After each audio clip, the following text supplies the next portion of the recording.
This video is going to serve as some basic important reminders about integration, so you should keep this handy when you're integrating, just so you don't miss anything important.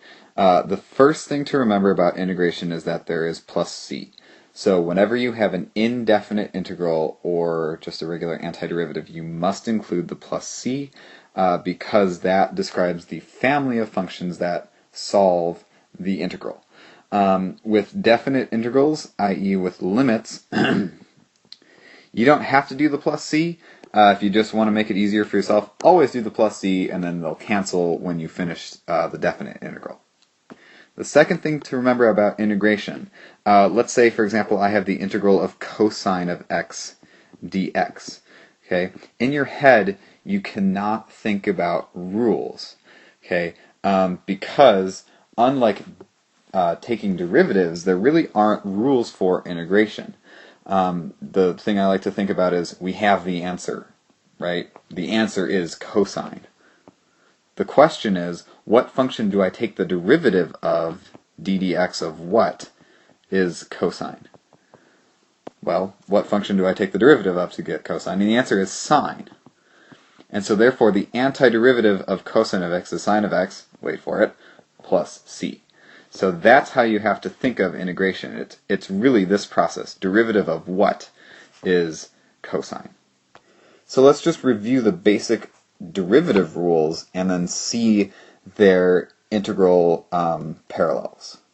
This is my format. I'll just list off some derivative rules and then we'll go from there.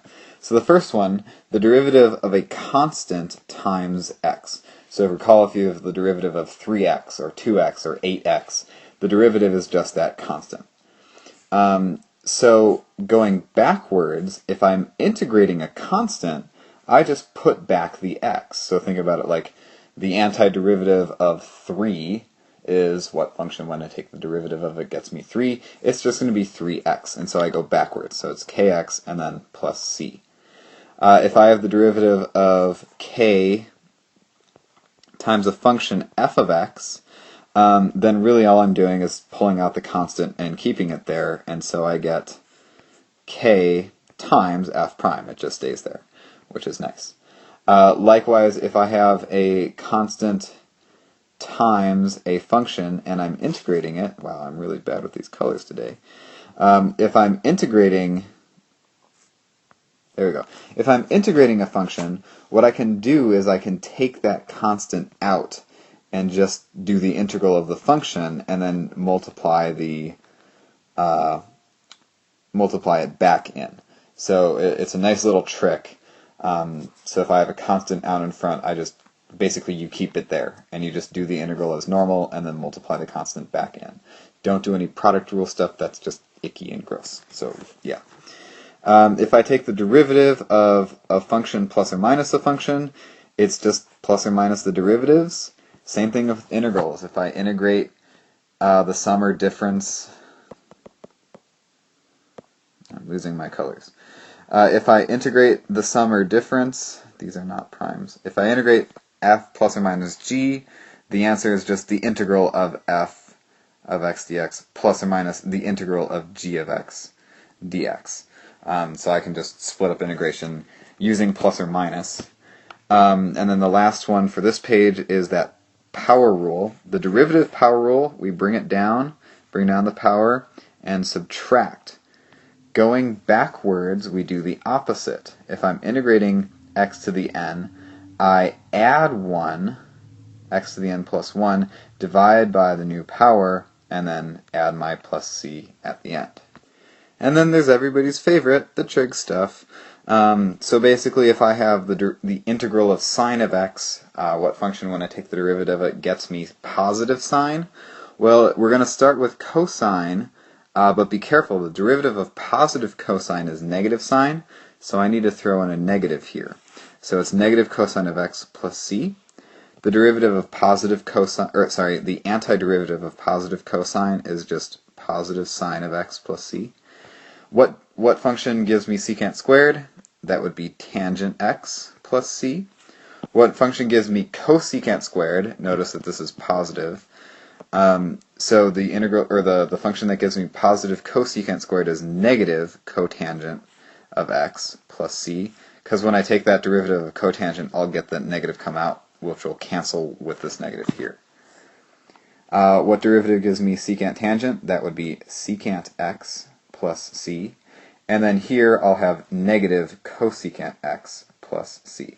So these are just the derivative rules backwards. This is basically how you can know them. Now, with derivatives, there were other rules like the product rule and the quotient rule and the chain rule. These don't have a direct correlation with integration. So, for example, the derivative rule for the product rule is just f prime g plus g prime f. Well, if I want to integrate two functions that are multiplied by each other, guess what? I can't do it. It's not the integral of g, f, and no, I can't do it.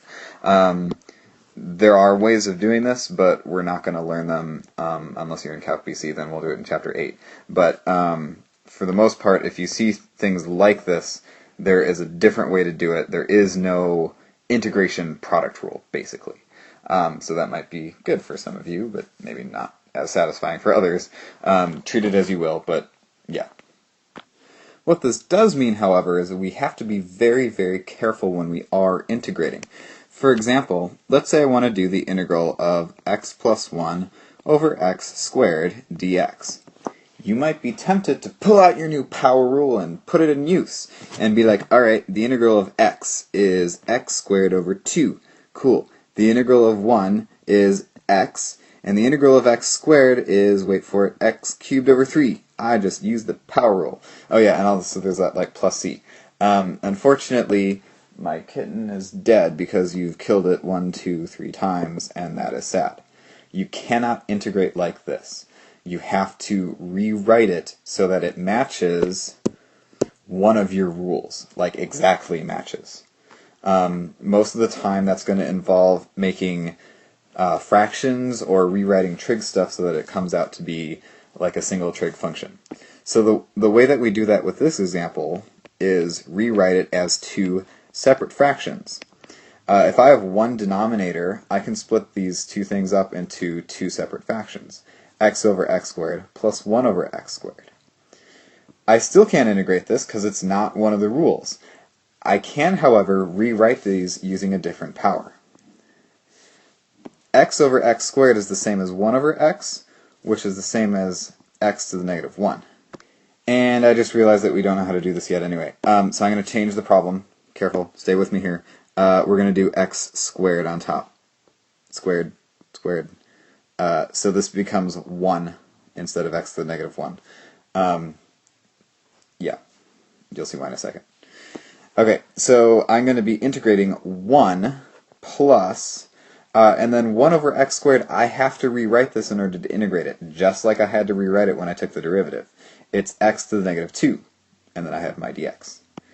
Alright, well the integral of 1, I can really think of this as x to the 0, or I can say, well, it's just x, because I put the x back. So it's x, and then plus, alright, x to the negative 2. Let's use that reverse power rule. So I'm going to add 1, and so I have x to the negative 2 plus 1, which is negative 1, divided by, dividing by the new power, that's easy. It's just divided by negative 1. I have my plus c, and I'm going to rewrite it a little bit so it's in a nicer format. It's going to be x, that negative 1 is going to give me a minus, and then 1 over x plus c. And that is my antiderivative.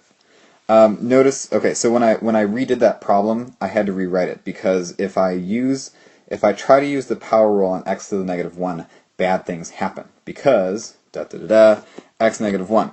Let's say I add 1. Cool. Then I get x to the 0, and then remember that I divide by the new power